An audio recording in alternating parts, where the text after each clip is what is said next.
और मानस मेरे सहयोगी जुड़े हुए हैं। मानस, जो आपकी बातचीत हुई आशीष मिश्रा के साथ वो सुन रहे थे हम, और सीधे तौर पे उन्होंने कहा कि मैं मौके पर मौजूद नहीं था, लेकिन अब एफआईआर दर्ज हो गई है। किस तरीके से इस पूरे मामले को यूपी सरकार अब देख रही है?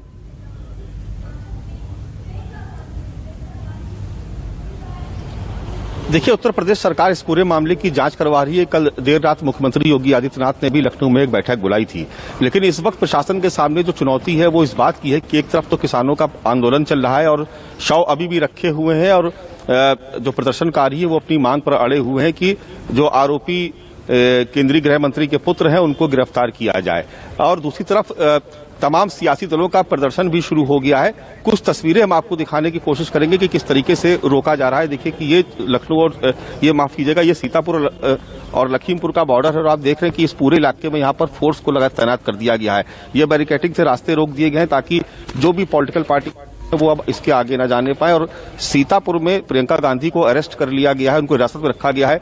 जो सीतापुर के जो पीएसी बटालियन 2 है उसमें प्रियंका गांधी को रखा गया है, वहां पर हिरासत में लिया गया, और वहां पर भी कांग्रेसियों का भारी जमावड़ा शुरू हो गया है। लखनऊ में अखिलेश यादव हाउस अरेस्ट कर लिए गए हैं। सतीश चंद्र मिश्रा जो बसपा के राष्ट्रीय महासचिव हैं उनको भी अरेस्ट कर लिया गया है। तो आप स्थिति समझ सकते हैं कि स्थिति पूरी तनावपूर्ण है। और सबसे अहम बात यह है कि आज सरकार के सामने चुनौती यह है कि पूरे प्रदेश भर में तमाम सियासी दलों के साथ भारतीय किसान यूनियन और किसान जो संयुक्त मोर्चा है उसका भी प्रदर्शन है।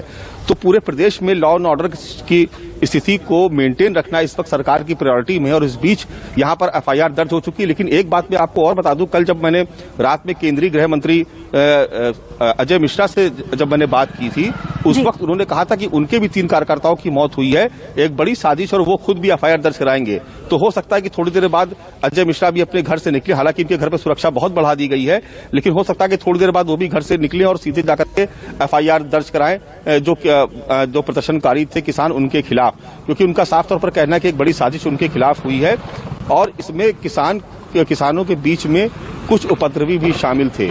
तो फिलहाल स्थिति यह है कि लखीमपुर ही नहीं बल्कि आसपास के जो भी जिले हैं वहां पर तनाव बना ही हुआ है। लेकिन पश्चिमी उत्तर प्रदेश खासतौर से वहां पर किसान कल रात से ही प्रदर्शन कर रहे हैं जब से सूचना मिली है, और तमाम जो आसपास के जिले हैं उससे भी किसानों के लखीमपुर पहुंचने की सूचनाएं मिल रही हैं। इसलिए इसी लिहाज से ही पुलिस ने इन तमाम रास्तों को रोका है ताकि जो धारा 144 लगा दी गई लखीमपुर में, तो कोई जमावड़ा न लगने पाए, आगे कोई बड़ा उपद्रव न होने पाए।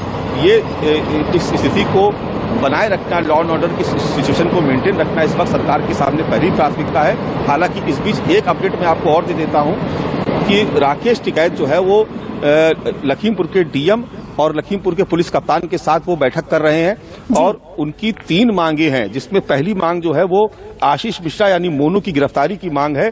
उसको लेकर के अभी बातचीत चल रही है, अभी उसमें कुछ तय नहीं हो पाया है। बंद कमरे में करीब 14-15 किसान है, राकेश टिकैत वहां पर मौजूद है, और लखीमपुर के डीएम और लखीमपुर के पुलिस कप्तान भी मौजूद है। बातचीत करके कोई रास्ता निकालने की कोशिश की जा रही है, लेकिन अभी तक रास्ता निकला नहीं है। भीम आर्मी के जो चीफ हैं चंद्रशेखर, वो भी पहुंचने वाले थे लखीमपुर, लेकिन उनको भी सीतापुर में ही उनको पुलिस लाइन में अरेस्ट करके उनको रखा हुआ है। तो बहुत सारे पॉलिटिकल पार्टी के लोग हैं वो यहाँ पर लखीमपुर आना चाहते हैं, लेकिन फिलहाल उनको आने नहीं दिया जा रहा है। अलग अलग इलाकों से जो लोग भी आ रहे हैं उनको रोक लिया गया। सिर्फ और सिर्फ राकेश टिकैत को आने की इजाजत दी गई थी और उनको ही लखीमपुर की सीमा में दाखिल होने की उनको परमिशन मिली थी। बाकी तमाम नेताओं को अरेस्ट कर लिया गया है। फिलहाल लखीमपुर के पुलिस कप्तान और जिलाधिकारी दोनों ही बातचीत करके कोई रास्ता निकालने की कोशिश कर रहे हैं, लेकिन अभी तक बात बन नहीं पाई है। जी बिल्कुल, तो ये इस वक्त मौजूदा स्थिति है। जैसा कि मानस आप बता रहे हैं कि सिर्फ राकेश टिकैत को इजाजत दी गई है वहां पर, और वो वहां के डीएम और पुलिस कप्तान से बातचीत कर रहे हैं। मुख्यमंत्री ने भी मानस ये अपील की है कि शांति बनाए रखें, और शायद इसीलिए एहतियातन लखनऊ में जितने भी बड़े नेता हैं उन्हें भी हाउस अरेस्ट किया गया है। किस तरीके से पूरे स्थिति का आकलन किया जा रहा है और विपक्ष का क्या स्टैंड दिख रहा है अभी इस पूरे मामले में?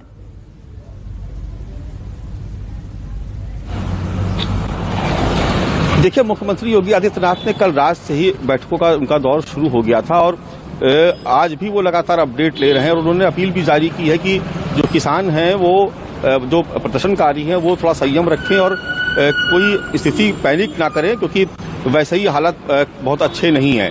और जो एडीजी प्रशांत कुमार है, उनको कल रात से यहाँ पर कैंप करने को कहा गया था। जिस वक्त हम लोग लखनऊ से मूव कर रहे थे, उसी वक्त प्रशांत कुमार भी वहीं से निकले थे लखनऊ से, और वो यहाँ पर पहुंचे थे। उसके बाद यहाँ पर स्थिति का उन्होंने जायजा लिया था।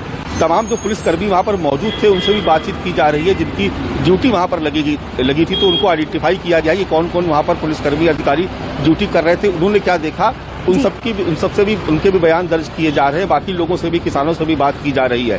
बिल्कुल मानस, हम आपसे लगातार बात करते रहेंगे। इस वक्त बड़ी खबर आई है, देखिए लखीमपुर कांड में एक पत्रकार की भी मौत हुई है। लखीमपुर में मरने वालों की संख्या इस तरीके से अब 9 हो गई है। 8 नहीं बल्कि 9 लोगों की मौत हुई है। कल घटना में 4 किसानों की मौत हुई, बताया जा रहा है। इसमें बीजेपी के कार्यकर्ता की भी मौत हुई है, एक चालक की मौत हुई, और अब खबर आ रही है कि इस घटना में एक पत्रकार की भी मौत हुई है। और इस तरीके से मरने वालों की संख्या बढ़कर 9 हो गई है। तो लखीमपुर कांड में एक और मौत की पुष्टि हो गई है, और बताया जा रहा है कि मरने वाला व्यक्ति पत्रकार था। लखीमपुर हिंसा में एक जर्नलिस्ट की मौत की भी खबर आ रही है। तो हिंसा में एक स्थानीय पत्रकार रमन कश्यप की मौत की खबर आ रही है, और इस खबर पे हम लौटेंगे। और ज्यादा अपडेट के लिए बने रहिए न्यूज़ 24 के साथ। नमस्कार, मैं हूं मानक गुप्ता।